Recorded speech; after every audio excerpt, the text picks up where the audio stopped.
អូខេសួស្តីអ្នកនរគ្នាថ្ងៃនេះយើងបន្តមេរៀនទៀតតើតើនឹងមេរៀនទី2我会想ខ្ញុំអាចនឹក那些ណាខ្លះ同学សិស្ស的របស់ស៊ីងត្រកូលលីក្នុងយោមាន下面ខាងក្រោម这些ទាំងនេះសឹងមូជួយជាអ្នក那些同学的心里有下面这些生母តើសិស្សណាខ្លះដែលក្នុងត្រកូលមានជនជាអ្នកខាងក្រោមអញ្ចឹងបានន័យថាក្នុងមេរៀននេះគឺចង់សួរយើងថាតើ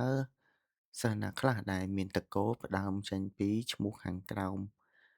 តកតងនឹងភីងអ៊ីងខាងក្រោមនេះមានដូចជាកខហជីឈីស៊ី